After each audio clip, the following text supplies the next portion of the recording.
한데 여러분 한 주간 잘 지내셨습니까?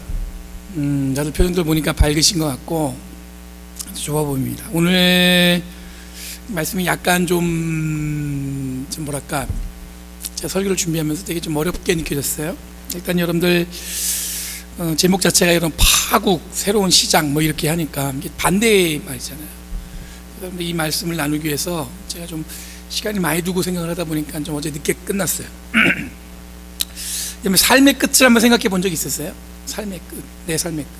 오늘 장현 집사님이 오늘 아침에 아마 일찍 밥을 준비하기 위해서 이렇게 일찍 오셨는데 잠깐 대화를 나눴는데 머리가 아프시대요. 우리 교회에 3대 머리 아픈 분 계시거든요. 누구냐면 장 집사님, 그리고 우리 집사람, 그리고 안강빈 집사님. 그 머리 3대 머리 아프신 분들, 늘 편두통에 시달리는 분들 계세요. 머리가 왜 이렇게 아프신가 했더니 아들이 35인데 친구가 전날 같이 교제하고 그 다음날 아마 심장마비로 갑자기 죽은 거예요. 그러니까 이 아드님이 아마 처음엔 괜찮은데 샥이 온 거예요. 갑자기 같이 자기랑 이렇게 교제하던 친구인데 젊잖아요.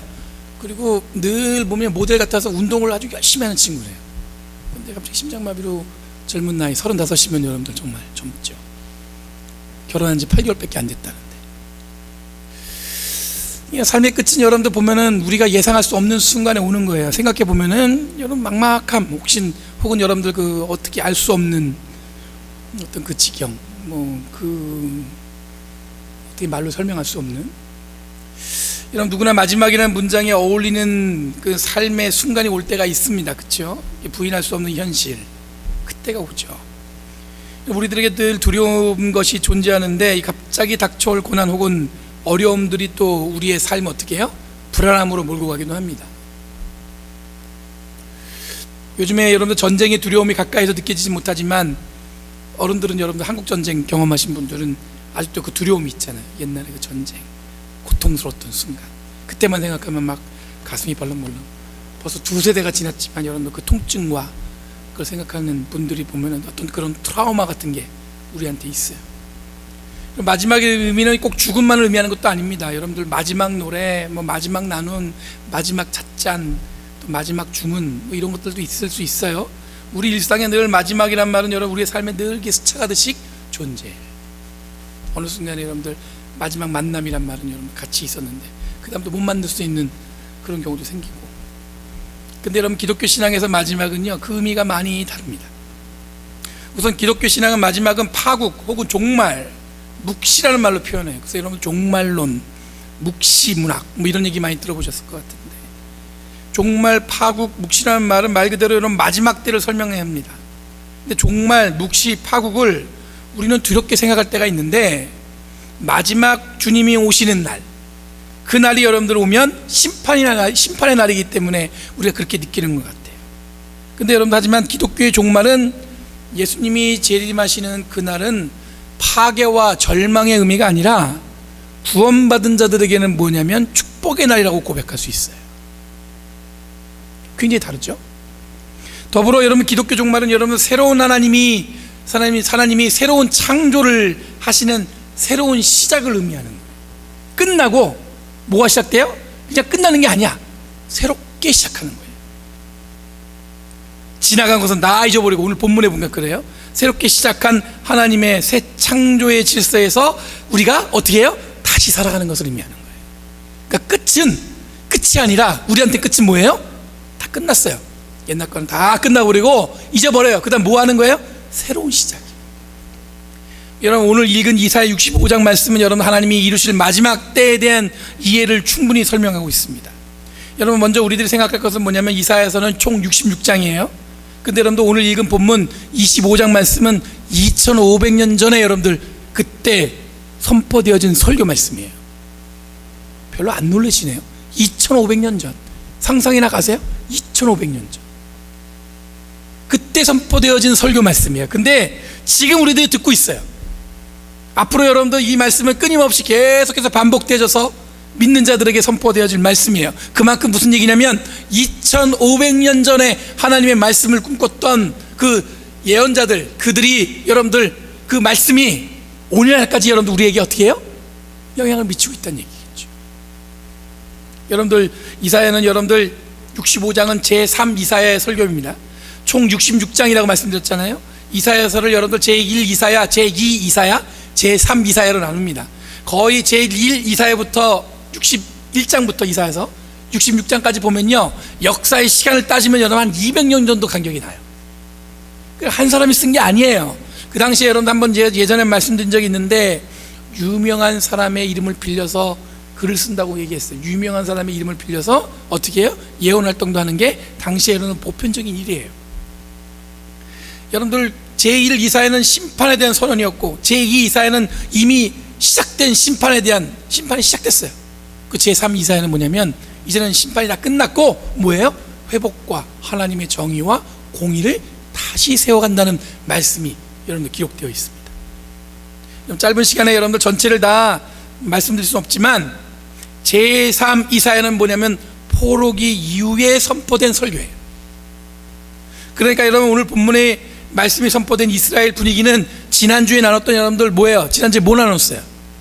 시험이에요. 지난주에 뭐 읽었어요? 환장하겠네. 지난주 학계예요. 학계. 그쵸? 학계. 하기야 뭐 그걸 기억하는 걸 기대하세요, 목사님. 네. 지난주 학계 나왔어요. 여러분 비슷한 시간대예요. 그게 무슨냐면 지난주에 학계, 여러분 학계가 뭐 했어요? 성전을 새로 지으라고 선포했잖아요. 그쵸? 왜냐하면 포로로 끌려왔는데 뭔가 새로 하려는데 이게 주저주저 하는 거야. 이게 왜냐하면 될지 안 될지도 모르겠고, 힘도 없고 희망도 없고 소망도 없어요. 그리고 하나님과의 관계가 허역된지도 모르겠어요. 그래서 뭐 했어요? 16년 동안 그냥 가만히 손 놓고 있다가 사람들이 아무것도 안 하고 있으니까 학계가 나와서 그랬어요. 성전을 계속 지어라. 그 일을 계속 해라. 그런 거 생각하지 말고, 하나님이 어떻게 우리 이런 생각하지 말고 우리는 우리의 일을 하자. 기억나시죠? 네? 그런데 여러분들 오늘 말씀이 그때랑 똑같은 시대예요. 동일한 시대에 전포된 말씀이라는 거예요. 그럼 여러분들 학계에서의 배경, 그 당시에들은 뭐냐면 이스라엘 나라를 재건하고 성전도 재건하고 성벽도 재건해야 되는, 여러분들 뭐냐면 뭔가 다시 회복하려는 노력이 있는 그런 시기였다는 거예요. 뭔가 다시 무너진 것을 다시 세우고 망가진 것을 다시 이렇게 고치고 그런 시대였어요. 그 중에 가장 절실한 것은 뭐냐면 마찬가지로 신학적 해석이에요. 뭐냐면 지금 포로로 마치고 고향에 들어가긴 했지만 하나님과 이스라엘 관계가 정확하게 어떤지 잘 모르겠는 거예요. 가서 보니까 심판받은 건 맞아. 다시 돌아왔거든요. 근데 지금 보니까 하나님의 약속이 어떻게 해요? 끊겨졌어요. 약속이 어떻게 해요? 깨졌어요. 약속의 땅도 빼앗겼고 성전도 파괴되고 포로까지 끌려갔다 왔단 말이에요. 하나님의 약속은 여러분 영원히 허락하신 땅인데 그 약속이 어떻게 했어요? 완전히 깨져버린 거예요. 여러분 약속이 깨졌다는 것은 여러분들 여러 가지 의미가 있는데 뭐냐면 첫 번째는 심판이 완성된 거예요. 또는 하나님이 더 이상 이스라엘과 어떻게 할 수 있어요? 계약이 깨지면 뭐예요? 더 이상 거래를 해요? 말아요? 거래 안 한다는 얘기예요.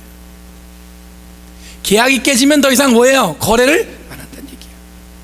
말 그대로 무슨 얘기냐면 이스라엘이 하나님한테 어떻게 됐어요? 버림받았다고 해도 과언이 아닌 거예요. 근데 이런 상황에서 여러분들 이스라엘이 선택할 수 있는 것은 많지 않습니다. 우선 이스라엘은 분명히 깨달았어요. 나라가 망하고 포로가 끌려간 것은 심판이었다. 왜? 우리가 잘 못했으니까. 뭘 못했어? 하나님께 예배하지 못했어요. 이방인들을 자꾸 기웃기웃거렸어요.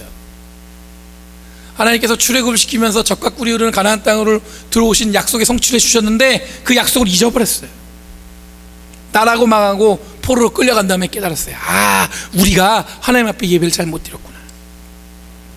그러니 지금 여러분 고향으로 돌아와서 분명하게 다시 회복하기 위해서 여러 가지를 준비하는데 이게 확신이 안 서는 거예요. 이걸 하나님이 약속하셔서 그 일을 계속 해야 되는지 말아야 되는지, 하나님이 여전히 우리를 사랑하시는지, 하나님이 우리와 함께 하시는지, 이게 잘 가늠이 안 되는 거예요. 왜냐하면 지금 돌아와 봤는데 뭐 달라진 게 없어요. 포로로 있었대나 여기 왔더나 지금 뭐예요? 삶이 그냥 희망이 없어요.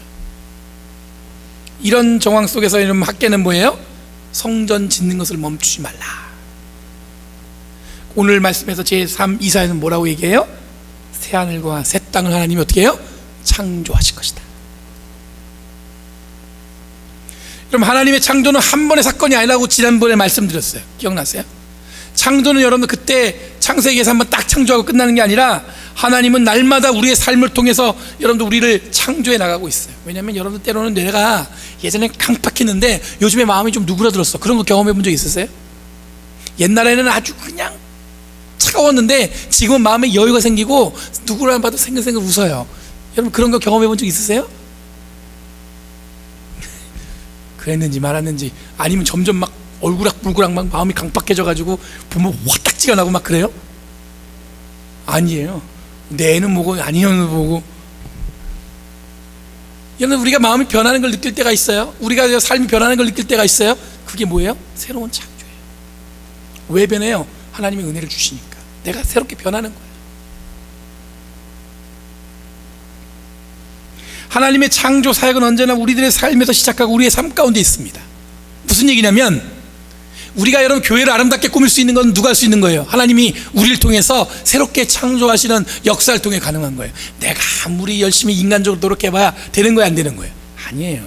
왜냐하면 교회는 이 비즈니스랑 달라요. 물론 사업은 여러분들 정말 자기 헌신을 다해갖고 뭔가 비즈니스를 일으켜 세울 수 있겠지만, 교회는 어떻게 하는 거예요? 우리가 함께 어떻게 해요? 새로운 창조, 하나님의 창조의 손길에 맡겨서 이걸 이끌고 가는 거예요. 여러분들 결정적으로 뭐예요? 하나님께 의지하면서 가는 게 다른 거예요. 이렇게 생각하시면 여러분 우리의 삶을 한번 점검해 보세요.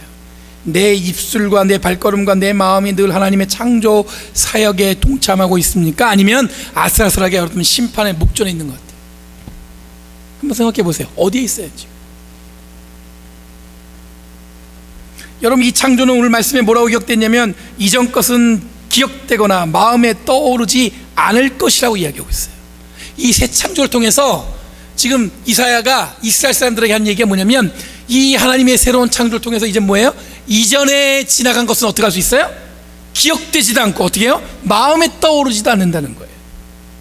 그러니까 새하늘과 새 땅을 창조하시는 목적은 뭐냐면, 지금 이스라엘이 짊어진 불안함, 어려움, 좌절, 전쟁의 기억, 포로 생활의 트라우마, 하나님과의 관계 깨짐, 뭐 이런 것들을 다 어떻게 해요? 기억나지 않게 하신다는 거예요. 그러니까 여러분 우리가 새롭게 창조한다는 얘기는 지나간 걸 자꾸 물고 흐트르면 안 돼. 옛날에 말이에요, 1년 전에 이런 얘기 하면 안 되는 거예요. 작년에 그랬는데요 뭐 이러면서. 새로운 창조는 뭐예요? 지나간 건 다 잊어버리고 계속 새로운 걸 만들어가는 거죠. 하나님의 새로운 창조로 우리들은 새로운 피조물이 된다는 의미입니다.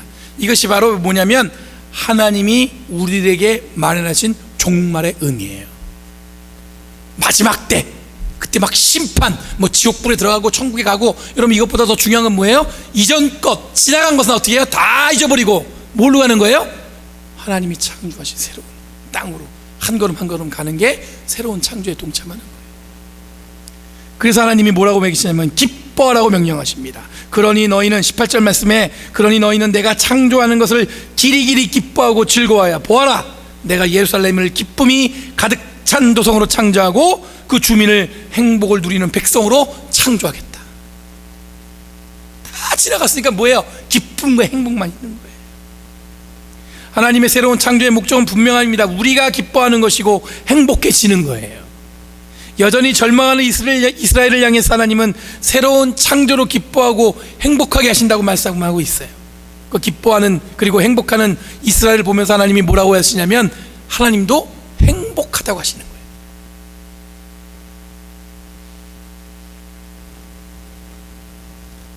하나님이 이스라엘이 회복되어지고 행복하고 기뻐하면 그것은 뭐냐면 하나님의 기쁨이 된다는 거예요. 그러니까 여러분들 우리들이 기뻐야, 우리들이 행복해야 하나님이 기쁘고 행복하시다는 얘기. 이거 얼마나 놀라운 말씀이에요. 우리가 행복하고 우리가 기뻐야 하나님이 어떻게 할 수 있어요? 하나님도 기쁘고 하나님도 행복하시다는 거야. 근데 우리가 막 좌절하고 우리가 절망하고 막 힘들면 하나님도 어떻게 해요? 하나님한테도 기쁘지 않으시는 거예요. 여러분 우리가 교회에서 우리들은 헌신하는 것, 열심히 봉사하는 것, 그런 것으로 하나님을 기쁘게 한다고 생각하지만 그게 아니라 우리가 행복하고 우리가 기뻐야 하나님도 기뻐하고 하나님도 행복하시다는 거예요. 여러분 행복하세요? 기쁘세요? 하나님도 기쁘시고 행복하실 줄 믿습니다. 이어지는 본문을 보면 너무나도 완벽합니다. 태어나서 일찍 죽는 아이가 없어요. 예전에 여러분들 100일 지키고 돌 지키고 왜 그러겠어요? 그게 뭐냐면 아이가 태어나서 여러분들 100일 지나면 그래도 얘는 살겠구나 그러는 거예요. 그죠? 100일 안에 죽는 애들이 많았거든요. 돌 지나면 뭐예요? 아, 얘는 정말 살겠구나. 그러니까 100일 잔치 따고 돌잔치 따고 그러는 거죠. 수명을 다 채우지 못하고 죽는 노인도 없고, 이게 무슨 얘기냐면 중간에 병으로 혹은 이것 때문에 마치 수명을 못 채우는 사람이 없다는 거예요. 100살에 죽으면 뭐예요? 젊다는 거예요. 자기가 살 집은 지어서 자기가 지어서 살 것이고, 포도나무를 심으면 그 열매가 대단하다는 겁니다. 이 얘기 무슨 얘기냐면, 여러분 자기가 집을 지었을 때 남한테 빼앗기지도 않고요, 자기가 농사 지을 때 남한테 빼앗기지도 않는다는 얘기예요. 그 얘기는 더 이상 뭐냐면, 옛날에는 이 포로로 끌려가기 전에 이스라엘은 여러분들 뭐가 있었냐면, 불정의한, 정의롭지 못한, 공의롭지 못한 일들이 막 빈번하게 일어났어요. 자기가 열심히 농사를 졌는데 뭐예요? 소작으로 다 뺏겨요.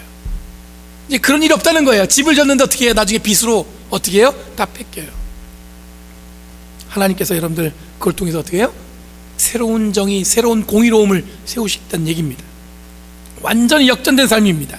이전까지 이스라엘은 절망에 처박혀서 어찌 헤어나와야 할지 전전긍긍했었습니다. 하나님이 어디 계신지는 모르겠고, 하나님과의 관계는 완전히 끊어진 것처럼 생각했었는데, 하나님이 새로운 창조 질서를 다시 세우는데 이스라엘이 행복하고 기뻐야 하나님이 어떻게 해요? 기쁘고, 하나님이 어떻게 해요? 행복하다. 이어지는 본문에 보니까 복이 세대를 거쳐서 이어지고, 하나님이 이스라엘 부르지도 않았는데 먼저 알아서 응답하신다고 얘기하고 있어요. 얼마나 큰 축복이에요. 그들이 부르기 전에 내가 응답하며 그들이 말을 마치기도 전에 내가 어떻게 하겠다? 들어주겠다. 이거 얼마나 기가 막힌 얘기예요. 여러분, 우리가 부르짖지 않았는데 하나님이 어떻게 해요? 응답하신다는 얘기예요. 그들이 말을 마치지 않았는데도 어떻게 해요? 그 전에 내가 들어주겠다. 한번 생각해 보세요. 지금 이사야 설교가 막연한 긍정으로 이스라엘에게 전하는 것일까, 가당치도 않은 일을 지금 이스라엘에게 선언해서 그들에게 막연한 희망을 주는 것처럼 보이세요? 저는 오늘 본문은 여러분들 교회력에 의해서 정해진 본문이에요. 저는 설교 본문을 제가 고르지 않아요. 뭐냐면 교회력에 정해진 설교가 있어요. 그래서 교회력 설교라는 게 무슨 얘기냐면, 구약, 시편, 그 다음에 복음서, 바울서신, 그래서 여러분들 4가지 본문을 갖다 쭉 매주 줘요. 그럼 그 중에서 내가 선택하는데, 작년에 제가 늘 복음서, 신약성경을 늘 했더니 우리 에스피아시 모임에서 구약 좀 해주세요. 그래서 지금 올해는 계속 일부러 구약만 하는 거예요. 그러니까 보면은 이 4가지 본문을 다 읽어야 돼요. 제1독서, 제2독서, 제3독서, 제4독서까지 있어요. 그래서 여러분들 교회력 설교를 원래 제대로 하려면 여러분들 성경 본문을 다 4가지를 다 읽어요. 그래서 여러분들 우리가 그렇게 시간이 없으니까 저는 구약은 구약만 딱 읽어서 드리는데, 지난주부터 계속 하나님은 여러분들 이런 본문을 우리에게 주셔요. 근데 여러분들 이런 본문을 받으면서 제가 설교 준비할 때 왠지 우리들에게 하나님이 마련해 주신 성경 말씀이라는 생각이 들었습니다. 제가 설교를 준비하면서 여러분 성도들이 어떤 마음으로 이 말씀을 들을지를 생각하면서 설교를 준비해요. 제가 일부러 이 본문을 선택하지도 않았다는 것을 말씀드린 이유는 뭐냐면, 하나님이 오늘 이 말씀을 주셨다는 얘기예요. 우리에게 새하늘과 새 땅을 창조하는 이사야의 말씀을 오늘 우리에게 주셨어요. 지난주에는 학계를 통해서 여러분 우리에게 계속 그 사역을 계속해라, 그렇게 말씀하셨어요. 여러분 이사야도 이 말씀을 전할 때 아마 이사야에게도 하나님이 주신 말씀이라고 믿었을 것입니다. 그냥 희망을 주고 기대를 주고 그냥 이 사람들이 막 절망스러워하니까 그냥 기쁘라고 기분 좋으라고 하는 얘기가 아닌 거예요. 하나님이 주셨으니까 그 말씀을 전했다는 얘기예요. 그럼 25절 말씀만 다 같이 읽어볼게요. 화면에 한번 띄워주세요. 25절 시작.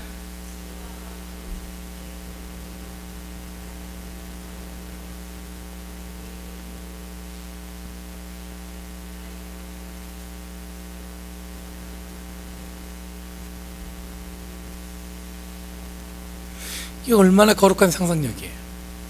여러분 지금 이사야가 선언한 것은 막연한 위로를 주려는 말씀이 아니라 하나님의 거룩한 비전을 선언하고 있습니다.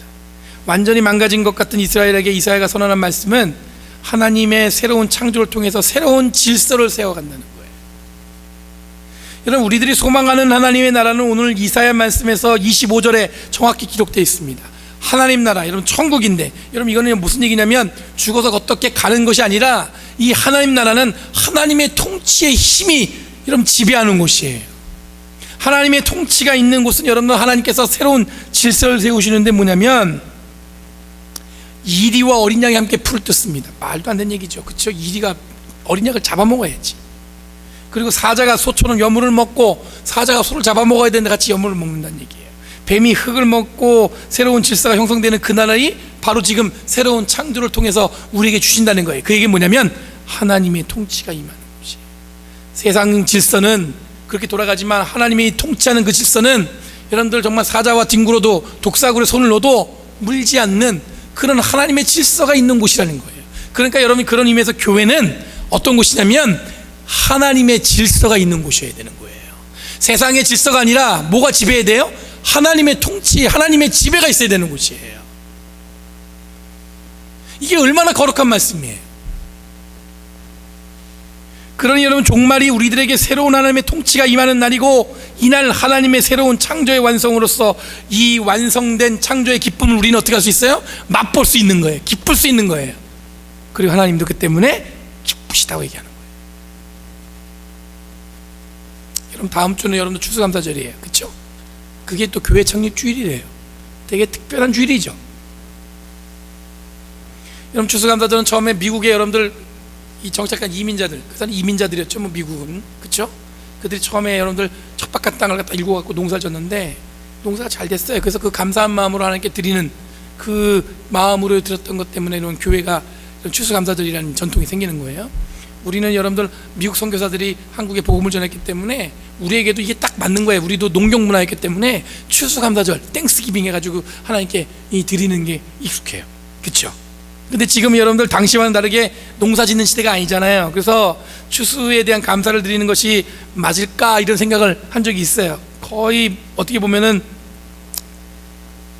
그 의미만 우리에게 와닿잖아요. 거의 불가능한 것 같았던, 어떻게 보면 여러분들 자기 고향을 떠나갖고 여러분들 척박한 땅에 왔는데 아무도 없고 여러분들 인디안만 있고 그런 곳에 여러분 땅을 일구었는데 하나님이 감사하게도 그 고향에서 길렀던 옥수수가 자라고 밀이 자라고 얼마나 감사했겠어요.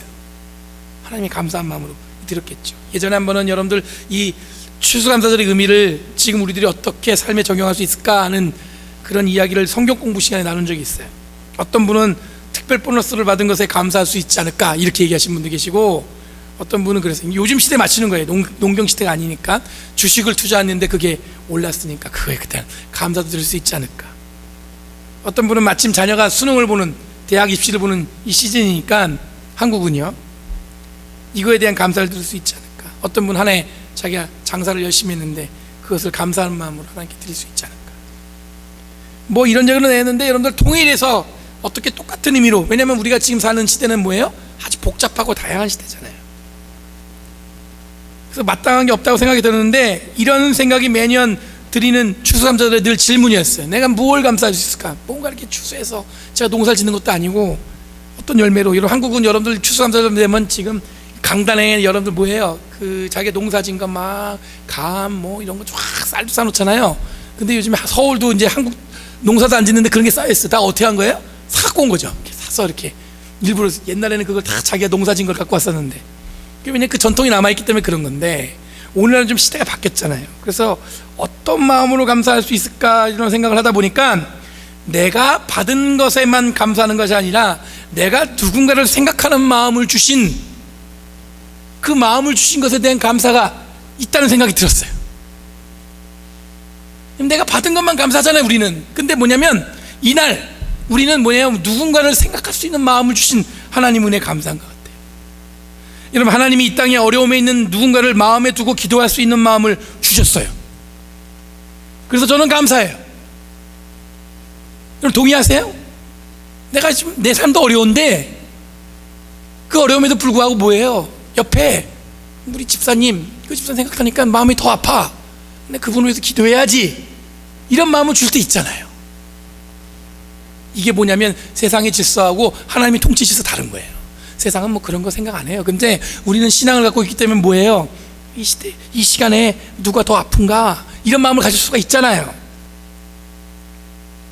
하나님이 이 땅에 어려움이 있는 누군가를 마음에 두고 기도할 수 있는 마음을 주셨고, 그래서 저는 감사하고, 또 개인적으로는 저는 오늘 이 자리에 서서 늘 여러분과 예배하며 말씀을 나누는 게 너무 기쁘고 감사해요. 이 시대에 고통받는 자들이 누군지 생각하고 그분을 위해서 기도할 수 있으니 이런 그동안 기도할 수 있는 기특한 마음 주신 게 또 감사해요. 나만 혼자 생각하지 않고 저 사람들을 위해서 내가 기도해야지. 그래서 여러분, 저는 이런 의미에서 다음 주 추수감사절을 여러분들과 함께 특별하게 드리고 싶은 마음이 생겼습니다. 여러분, 개인적으로 감사한 게 많으시다면 하나님께 특별히 감사하는 마음으로 하나님께 드렸으면 좋겠습니다. 다음 주에 여러분들 추수감사절 헌금 봉투가 주보에 아마 낄 거예요. 들어가서 날 텐데 여러분들 마음으로 준비할 텐데, 그게 여러분들 헌금만 넣지 마시고 한 해 동안 여러분들이 감사한 것을 봉투에 적어서 함께 넣었으면 좋겠어요. 여러분들 개인적으로 감사한 거, 아니면 누구 통해서 내가 감사를 느꼈던 거, 혹은 여러분들 내가 누구를 도와줄 수 있는 마음이 생겨서 감사한 거, 제가 그걸 모아서 어떻게 할 거냐면, 이름을 안 쓰셔도 돼. 꼭 쓰셔도 되고 안 쓰셔도 되는데, 그걸 이렇게 주면 이제 제가 뭐 저한테 줄 거 아니에요? 제가 그거 새벽에 그 감사한 걸 갖고 내가 올해 연말까지 계속 새벽마다 기도하고 싶어요. 그 감사에 대해서. 하나님 이렇게 주셨으니 감사합니다. 이런 마음 주셨으니 감사합니다. 이렇게 우리를 사랑해 주셨으니 감사합니다. 더불어 여러분, 교회 창립주일이니까 이 교회를 세우신 하나님께 감사하는 마음으로 추수감사 헌금을 드렸으면 좋겠습니다. 교회를 이렇게 세우시고 함께 신앙생활을 할 수 있는 감사와, 여러 가지로 어렵고 힘든 순간에도 교회를 지키고 함께 예배할 수 있는 감사를 드렸으면 좋겠어요. 우리 교회가 올해 몇 주년인 줄 아세요?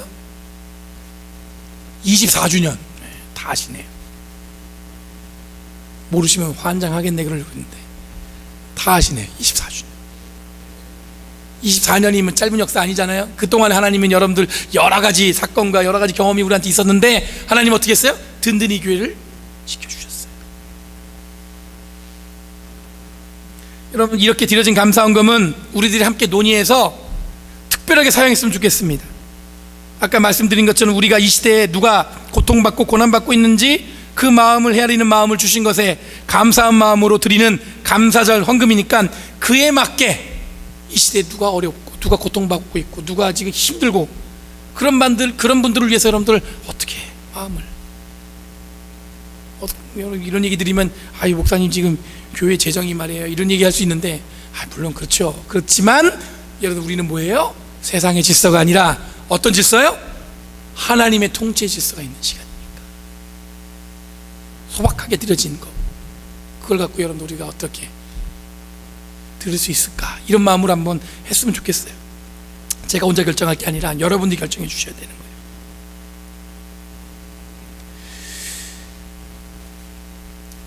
여러분, 하나님이 우리에게 부어주시는 은혜가 너무 큽니다. 저는 그렇게 생각해요. 저는 그렇게 고백하고 싶습니다. 각자 느끼는 것은 다르겠지만 그 모든 것을 잘 조절해서 이사야가 선언했던 하나님의 새로운 창조의 질서가 저와 여러분의 삶에, 그리고 우리 교회에 좋은 열매로 드려지기를 소망합니다. 여러분, 모든 것을 새롭게 하시는 하나님께 감사드립니다.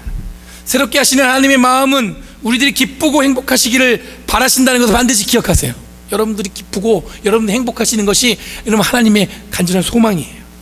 이 한 주간도 하나님의 이런 은혜에 감사를 드리며 지냈으면 좋겠어요. 그러니까 여러분들 진지하게 정말 한 해 나를 내가 얼마나 감사한지를 한번 써보세요.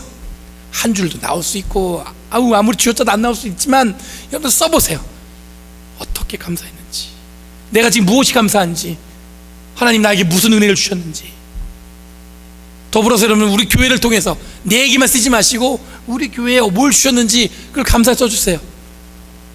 저는 우리 교회에 정말 장금이 같은 분들이 계셔서 너무 맛있어. 지난주에 한 주 굶었더니 밥이 얼마나 그리워요. 기억나세요? 그쵸? 이 밥 해주시는 분이 귀하구나. 그것도 감사해요. 여러분, 그 감사함을 여러분들 하나님의 통치의 질서에 맞춰서 온전히 주님의 은혜와 사랑으로 우리의 삶을 하나님께 드림으로 하나님이 기뻐하시고 행복할 수 있도록 우리의 마음 또한 갈아엎어서 감사하고 기쁘고 행복한 마음을 하나님께 드리는 저와 여러분들 되기를 원합니다. 기도하겠습니다. 거룩하신 주님, 감사합니다. 오늘도 주님의 뜻과 은혜 가운데 우리의 삶을 드리게 해주시고 하나님 주신 마음을 붙들고 하루하루 살아가는 저희들의 삶에 주님이 우리가 기쁘고 행복하면 하나님도 행복하고 기쁘다고 말씀해 주신 것에 너무 감사합니다. 주님, 우리를 그렇게 사랑하시고 우리의 삶에 동행하신 줄 믿사오니 우리의 마음을 주님께 온전히 드리는 거룩한 시간을 경험하게 하여 주시옵소서. 하나님의 통치의 질서를 경험하며 새 창조, 새 하늘과 새 땅이 새롭게 변화되어지는 가운데 우리의 삶도 변화되도록 주님 이끌어 주시옵소서. 감사드리며 예수님의 이름으로 기도합니다.